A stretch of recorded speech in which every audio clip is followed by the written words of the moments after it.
Welcome back to The Connection Effect, where we explore the science and soul of connection. I'm Bill Groner, your host. Over our first 5 conversations, we sat with remarkable thinkers: Andrew Sether, Barry Kaufman, Todd Kashdan, Fred Luskin, and Mónica Guzmán, each coming from a different discipline, a different lens. But when we stepped back and listened across those conversations, something deeper revealed itself. There was a progression, almost like a map, not of ideas, but of how we build a relationship with ourselves. We begin with something foundational: our state, our body, our physiology, our nervous system.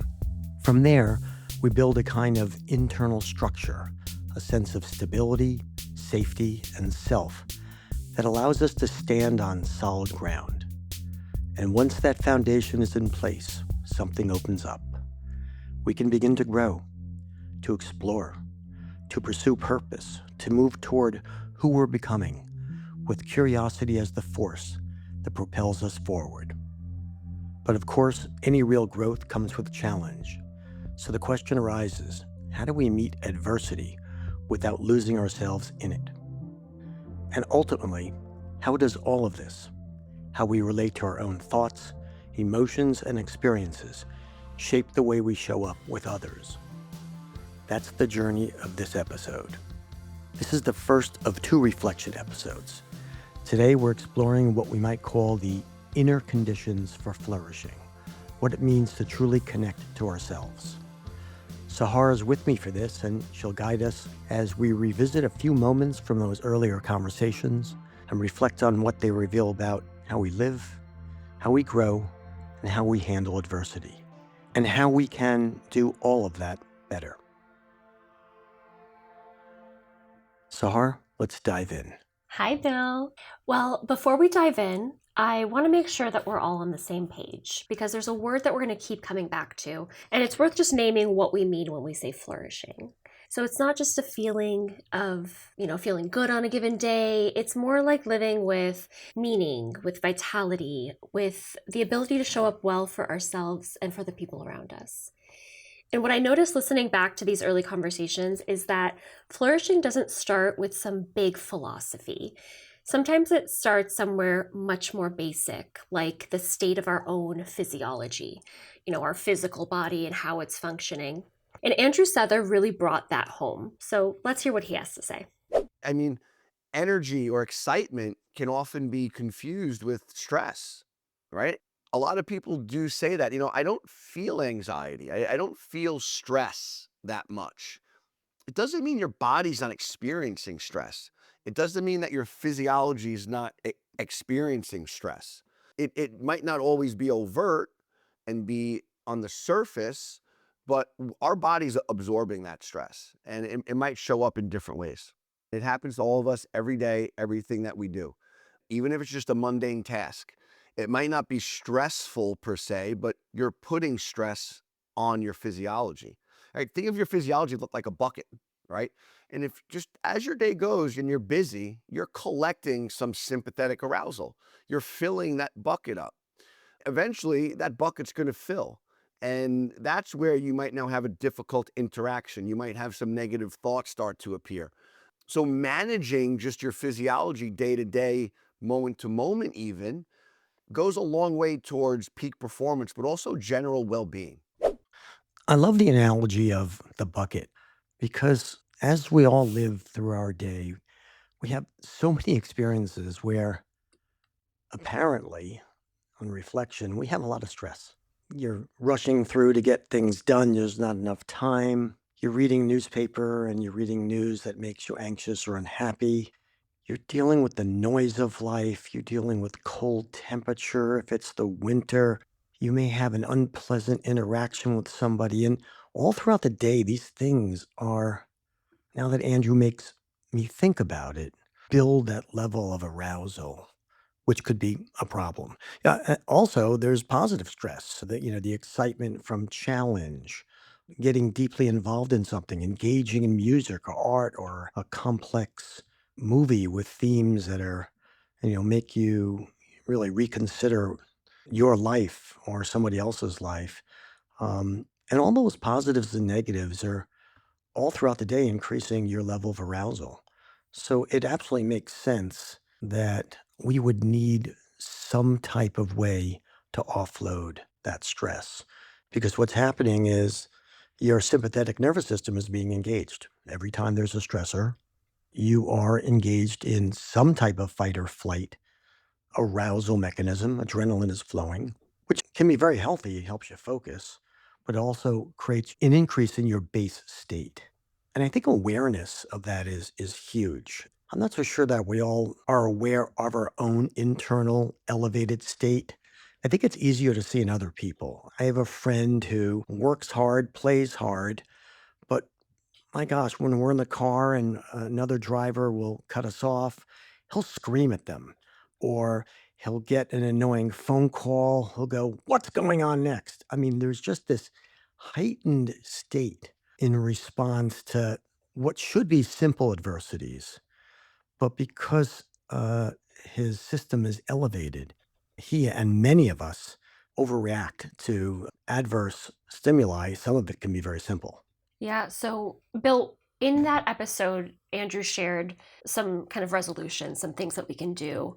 And I'm just curious if you could summarize for us what were those resolutions and what your reflection is on those. Yeah, I like it. I like to call it the Texas two step because it's mind body. And anytime you have something that has a mind body component, I think that complexity makes it very interesting. So, with respect to the body, he's talking about that sympathetic arousal, which is, again, only until you become aware of it can you deal with it. But it's very simple that essentially your sympathetic nervous system is engaged and you want to disengage it by engaging the parasympathetic nervous system. And he's talking about breath work, simple breath work, whether it's a basketball player on the throw line and does one breath, or whether or not the rest of us engage in regular breath practice. And I find that absolutely fascinating that by engaging your parasympathetic nervous system, by exhaling longer than you inhale, your brain then tells the body that the danger state is over, the arousal state is over, you're safe, you're okay, and you sort of just have that inner calm that comes about. The second piece I love also is the cognitive part. So you have mind body, this is the mind part, whereas a lot of us develop negative self thinking and self talk in response to adversity. And he talked about a few different ways to handle that. It could be positive thinking, and we'll talk about that, I think, more later in the episode. What was most fascinating to me is that by doing the breath work, you can calm down the emotional response and sort of get out of that negative self loop just by dealing with your physiology.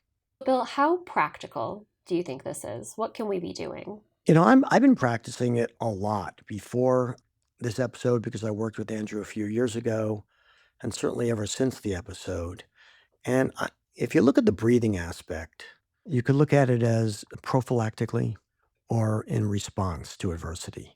And I think that's a pretty standard way of looking at a lot of interventions where we're trying to increase our flourishing. Do you do things in advance or do you do things when you're responding to something?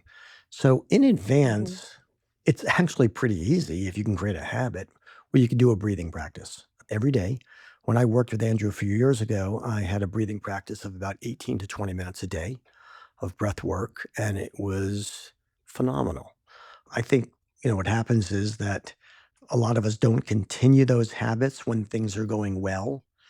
And then when you're not handling adversity as well, you realize, oh, I should have been doing that as a daily practice, but, life gets in its way.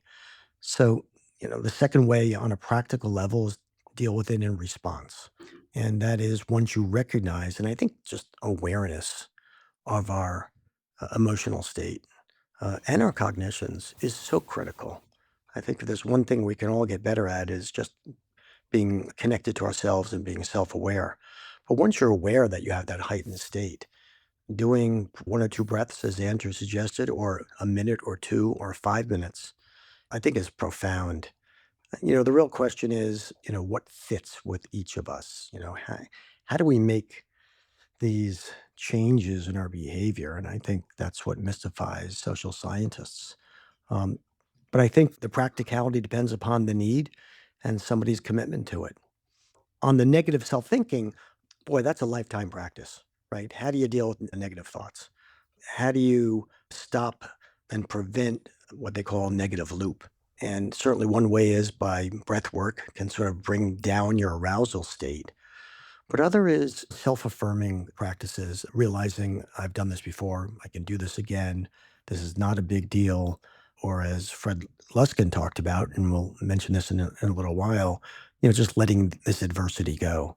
That's a whole episode right there for us to talk about how you deal with negative self-thinking.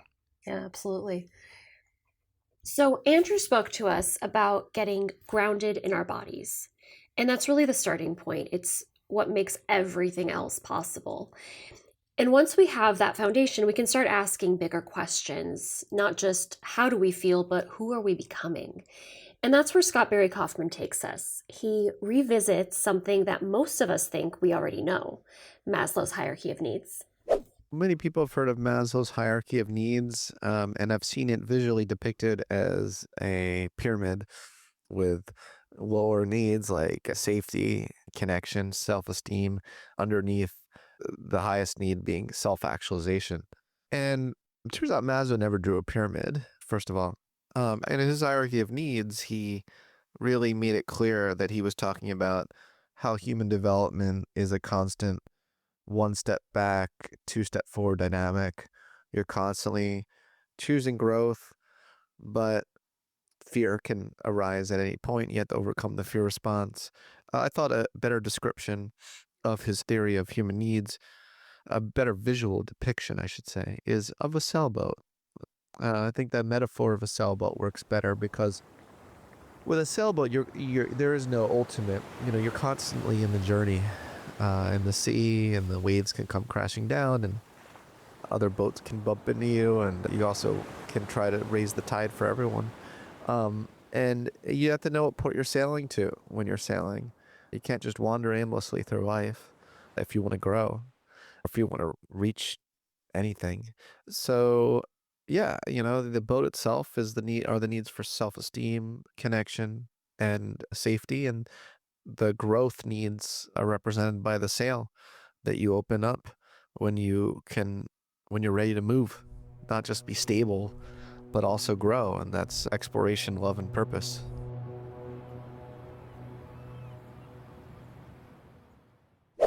So, Bill, I love this episode and I can't wait to hear what your reflections are, and specifically around that piece that we just heard. I love Scott's core premise that we need a foundation. Whenever you build anything, you need a strong foundation. And if we're building a healthy life of flourish, then that foundation is your safety, your self esteem, and your relationships. That's how he defines it. And I think it's incredibly prescient. And it's so intuitive that before we can go and extend our wings and fly, we need to feel just good about ourselves. We need to feel safe. We need to feel that that we're worthy. We need to feel as though we're surrounded by love. And in terms of safety and self esteem, I know it may be simple and it's talked about a lot, but my gosh, sleep, nutrition, exercise are just mandatory. For us to be our best selves, we have to keep our mind and body in its best state. But I think beyond those core elements, relationships, as per Scott and most social scientists out there, are critical. They make us feel good about ourselves. They make us feel supported, nurtured. They give us joy. They're just a positive experience. And so I love his core premise, which is once we have those, we're now building a foundation. And I think what's critical is that we recognize that we need more positive than negative in our life. And whether it's relationships, if there's toxic relationships or healthy relationships, it seems obvious, but a lot of people myself included, don't recognize that as much as we should, that we want to minimize the bad relationships and maximize the good relationships. You want to surround yourself with as much good as you can, even in terms of reading the news. If you're finding that you're reading a lot of news that makes you feel badly and you're not reading enough good news, then you're putting yourself into a negative state. And I'm not saying ignore the negatives.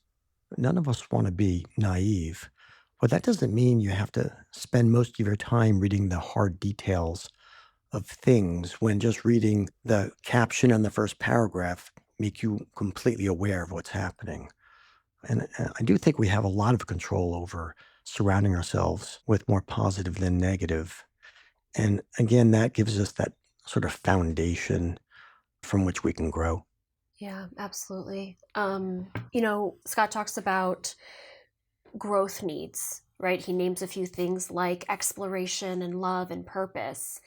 And there's one that I want to stay with, and that's purpose, because I think it's one of those words that we use a lot without really examining what we mean by it. Are we talking about career, a calling, something that we're searching for? And Scott offers a reframe that I found really clarifying. I view purpose as a North Star, not a destination that you want to achieve. It's a direction, not a destination. But I do think that we have higher order goals. Like, I don't think my goal to eat lunch is a purpose of mine. And I think I can distinguish lower levels of the hierarchy. We have certain higher level North Star goals that provide a central source of meaning and significance in our lives. And I think that that's a very valuable part of human existence, is having those goals. So, Bill, what do you make of that? I love his concept of North Star, not as a destination, but as a direction. I think a lot of people, when they're trying to consider existential matters, they think that there's one answer and one destination. And to me, that's overwhelming. If I had to think that, oh, there's just one thing I'm going to do or one place I'm going to end up in terms of meaning or what my life's about, that would make it hard to get up out of bed every day.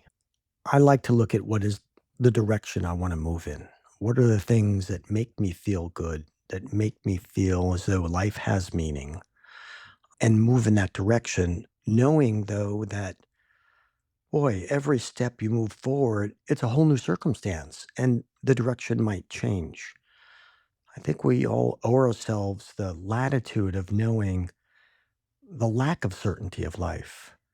And that's, I think, the beautiful part of life, not a limiting part of life, that we don't need to know exactly where we're going. We need to know the general direction. My second thought is this word purpose. I don't love it if people think as though we all have a purpose in life. Again, that to me is overwhelming, and I almost think it's an unfair thing to say to yourself. I rather look at purpose as living life on purpose with intentionality and moving along the direction that you're choosing, knowing that every step of the way you have the right and the power to sort of change that direction. So I love the concept of a North Star and sailing in that direction and growing along the way, knowing that I have enormous flexibility to always change that depending upon how I wake up every day and how I look at the universe and look at myself. I love that reminder, Bill, of the agency we have to change directions if it's not serving us. That you don't have to, just because you've committed to yourself or externally to others, that you still are able to change. And that can be a really hard thing for some people to grasp. Okay, so just to recap where we're at so far. Andrew, he brought us into the body and the mind. Scott took us towards these bigger questions of who we're becoming. And in your conversation with Todd Kashdan, he then brings it back to something more daily and practical with the skill of curiosity. And not curiosity in the casual sense of being interested in things, but he spent decades studying it. And what he found might be one of the most underrated investments we can make in ourselves. It's something that has stayed with me from this episode. I just can't get it out of my head. And it's the idea that curiosity may be one of the most powerful things that we can do to protect how we function over the course of our entire lives. I think curiosity is one of those psychological strengths that just seems so damn simple and easy. Something cool happens, you go, wow, you feel curious. And that's about it, right? So it doesn't have the gravitas of forgiveness, right? Or grace or mercy. So most of my career has been actually being asked this question and then kind of saying like, no, no, no, no, it's so much more profound. I mean, one of my favorite findings that keeps getting replicated is we're all going to live longer than our parents and our grandparents. So that's on average. And our brains are not designed to retain the cognitive functioning during that long lifespan. And one of the things that we keep discovering, not me, but the curious researchers of the world, is that the more curious you are, the more you regularly on a daily basis engage in novel activities. Everything from doing a Sudoku puzzle when you wake up in the morning, or Wordle on your phone, or talking to your neighbors, because you never know what's going to happen in a conversation. It slows down the speed of cognitive decline. It starts to decrease the probability that you're going to develop a degenerative brain disease. So it doesn't cure dementia, it doesn't cure Alzheimer's disease, but it slows the systematic decline of neurological functioning. How freaking cool is that? Something as cheap as having novel conversations, playing novel games on a regular basis, and you're an older adult, that you can add more years that you have full prefrontal cortex functioning, decision making, problem solving, imagining the future. That's impressive stuff. Bill, I love this. This has stuck with me. In the words of Todd Kashdan, how freaking cool is that? If we've got the sail hoisted above and we're looking for the strongest wind, to me, curiosity is that wind that's going to bring us to really great places. And what I loved about it is it's almost without limit the ways that you can engage in new or novel experiences. You know, listen to new music, take up a new instrument, start drawing or painting, take a new hike, read a new book, take up a new language, find a new friend. It's absolutely unlimited. But maybe my favorite part about it is the vastness of the benefits.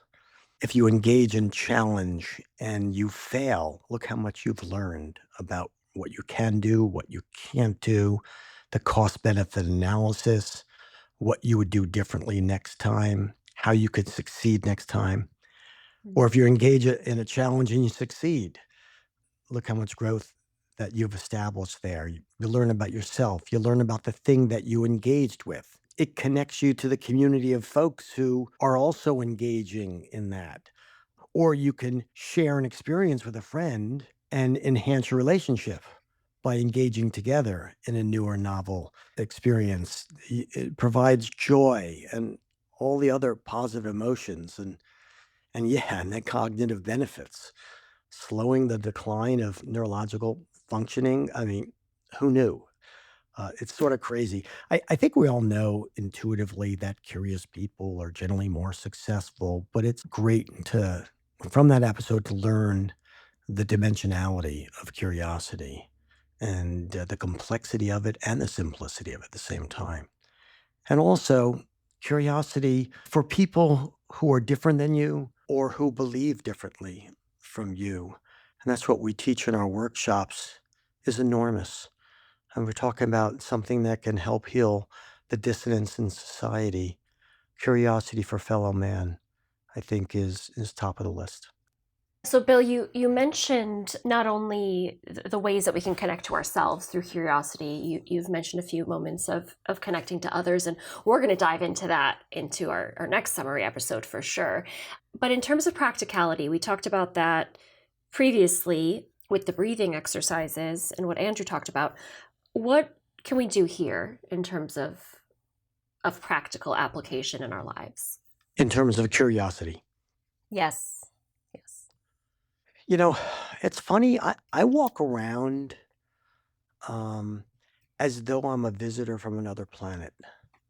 And I sort of have that mindset intentionally because I want to make sure I'm seeing everything that's in front of me as though I've never seen it before. So I have this immense curiosity for everything and everyone. And yeah, it could be little bit difficult sometimes to engage with strangers because you're not sure if you're going to get rejected. But once you get past that, my gosh, every person you speak to is an opportunity for growth about them, about you, about wherever the conversation goes. And every place that you visit and everything that you engage with is it's like we're in a candy shop of life where the opportunities to engage with novel experiences and people is really unlimited. And it's certainly one of the reasons I went from law when I retired as a lawyer over a decade ago and trying to figure out what I want to do when I grow up and said, I really care about humanity and the dissonance of society and I love human behavior. And, I was as much curious as I wanted to help make a difference. So it sort of helped me move into a different direction and change my North Star. Bill, I love the lens you use for curiosity. You said you pretend like you're a visitor from another planet. And that kind of sparked an idea for me where I spent time with my nieces and they're so curious about everything. So for me, maybe less the visitor from another planet, but I can view the world through the eyes of a child. They are constantly asking why and questions, and we lose so much of that, I think, as we get older. Not all of us, but I'm speaking for myself. And so you kind of just helped me find a lens that I can look at the world when I want to practice some curiosity.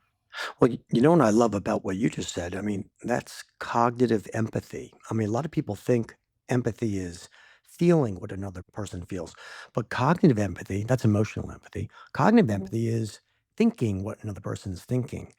And watching children play Hmm. is an unbelievable opportunity to imagine and consider what it is they're thinking and what they're feeling and live it almost simultaneously with them. So I love that you brought that up, and it's a great opportunity for positive emotions, empathy, connection to others, shared experiences, all wrapped in one. Yes, just one more way to help us practice curiosity. So, Todd showed us how curiosity can sustain us over a lifetime. And in your conversation with Fred Luskin, he brings us into something that can quietly undermine all of it. And that's the things that we hold on to. Fred's work is known about being about forgiveness, but listening back to this, it's really about something broader than that. And it's about how we respond to adversity. So, in this first clip, he uses a word that really stuck with me. He calls it an injury. And what he found first in his own life is that it isn't the injury itself that usually keeps us stuck, it's everything that we do in the aftermath. I kept on playing the injury over and over in my mind. Mhm. That's a failure to let go. I blamed him for my life circumstances. That's a failure to let go. I demeaned him in my own mind and words. That's a failure to let go. Those are what are present in most people who keep a grudge going. What I learned to do, mostly through trial and error, was switch that around to recognize that I'm the one responsible for my mind and heart now, to calm my own nervous system down, and to think in a way where I don't give so much power just because people do things either I don't like or hurt me. So I changed the narrative that I told myself. Those all together contribute to letting go. I'm not so limited and attached to what happened to me. I'm not looking back there so much, I'm looking ahead, and I feel more efficacy in terms of managing my own woundedness. So there's a bit to unpack there. I'm really curious to see what you think about what he just said. You know what? Adversity is inevitable, right? I think let's start with that as the premise. Especially the more you grow, the more you're going to find turbulent waters. And that's the challenge of life. And you don't want to not engage because of the negatives that happen. But I think that piece from Fred and why it's so profound to me is he's essentially saying that our well being is not based on adversity, it's based on how we respond to adversity, and that we have the power to change our response. We have the power to calm our emotions. We have the power to direct our thoughts. And we can let go of adversity. That is huge. And ever since we recorded that statement, I haven't stopped thinking about it.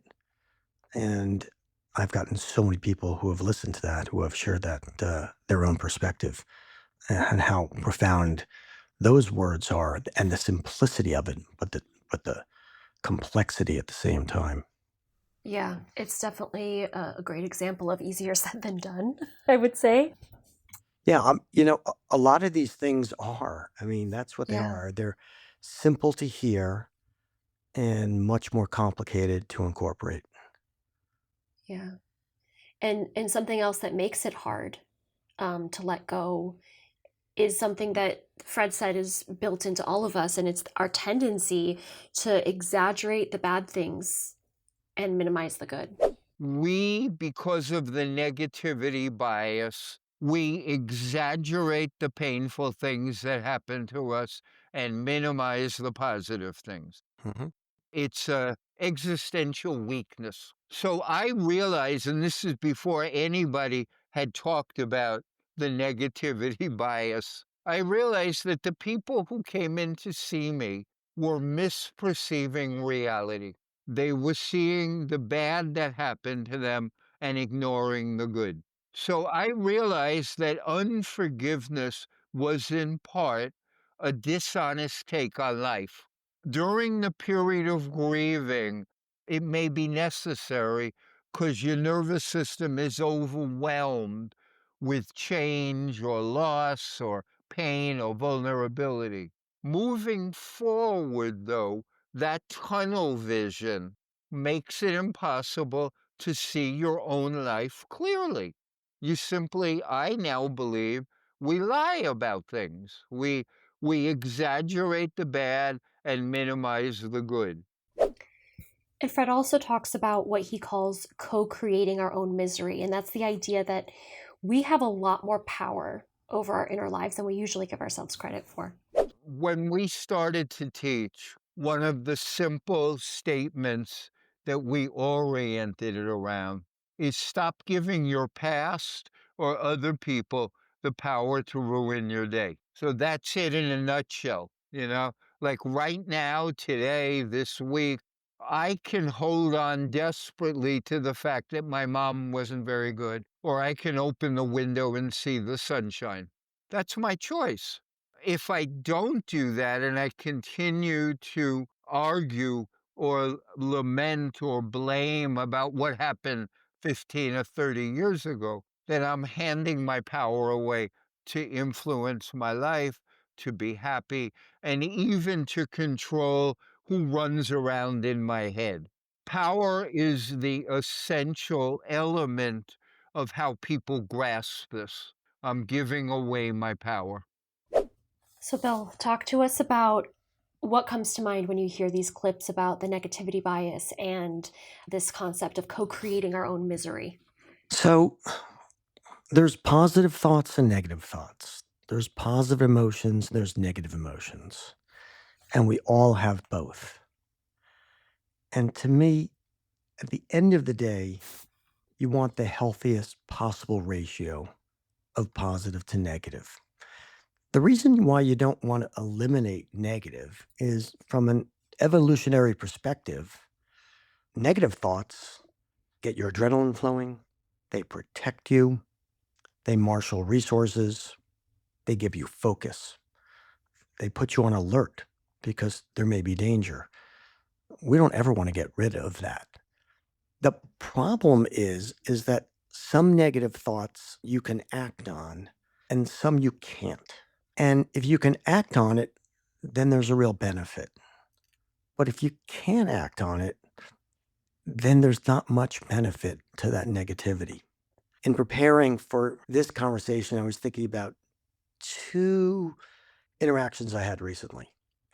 One was with a friend who was reading an article about a political policy that we're engaging in right now, and he was very anxious, very negative. Another was a person that was sitting next to me on a chairlift at a ski resort, which didn't have much snow.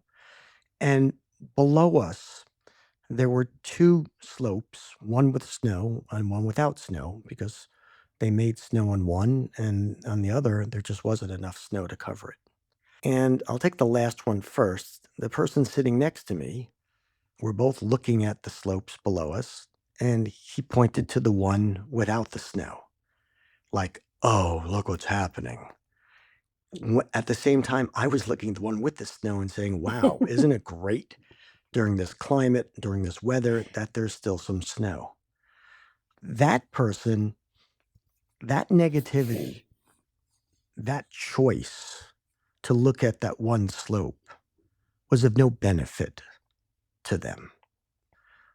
I'm not saying it's so easy for that person to look at the other one. That's a whole bunch of podcasts for us to talk about how we change the lens from glass half empty to half full, but certainly having a strong foundation, having self-esteem, getting good sleep, eating well, and surrounding yourself with great relationships help.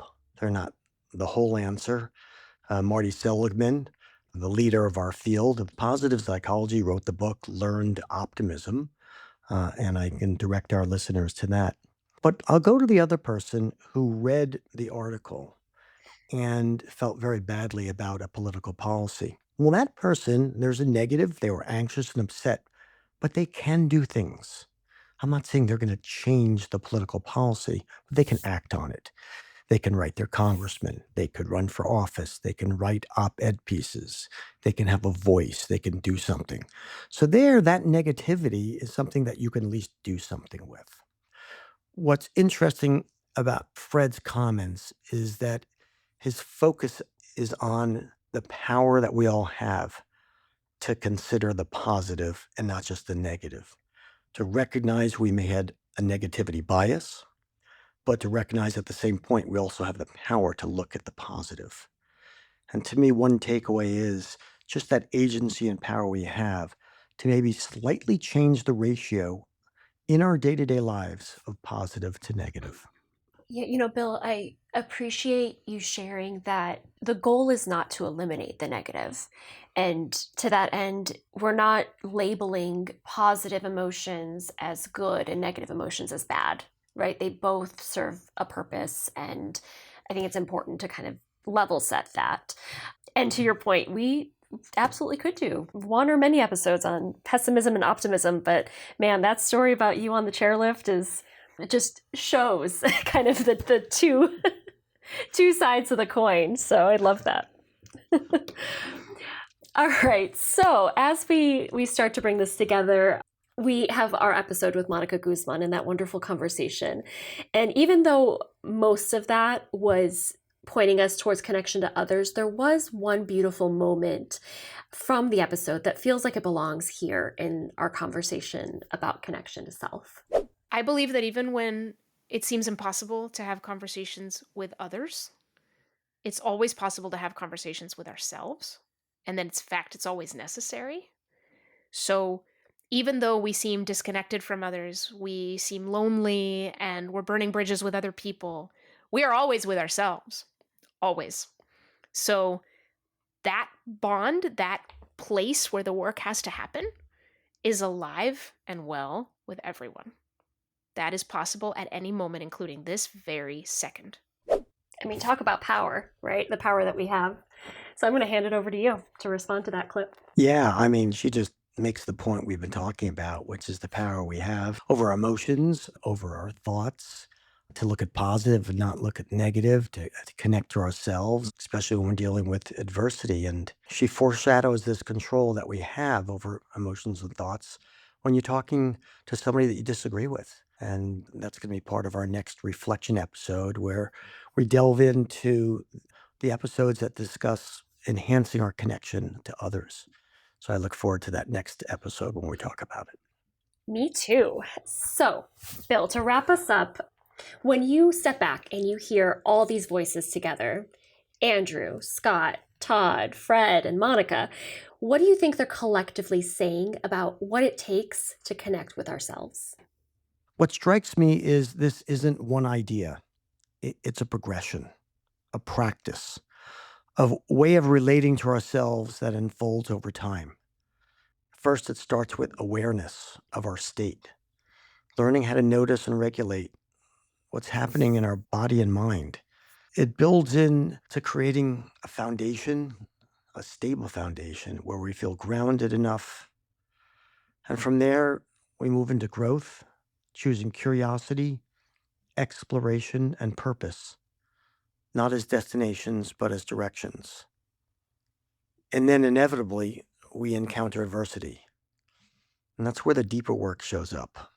Our ability to let go, to reclaim our agency, our power, to not hand over control of our inner world to what's happening to us. And maybe that's what ties us all together, this relationship we have with ourselves. Through our breath, through our thoughts, through the stories we tell, through what we hold on to and really what we release. And the quality of that relationship shapes everything. It shapes how we feel and how we act and how we grow. And as Mónica begins to hint at, it shapes how we connect with other people. Because once we can stay grounded, open, and aware within ourselves, we become so much more capable of doing that with somebody else. So in the next episode, we'll turn outward. We'll explore the relational conditions for connection, how we listen, how we stay curious, how we navigate disagreement, and how we build understanding across difference. Thanks for being with us. I'm Bill Groner. And I'm Sahar. And this is The Connection Effect. If this episode sparked something for you, we invite you to keep the reflection going. Visit us at connection.net/Substack and share what resonated or what challenged you or what you're noticing in your own inner world. Because the work of connection doesn't end here. It's just starting.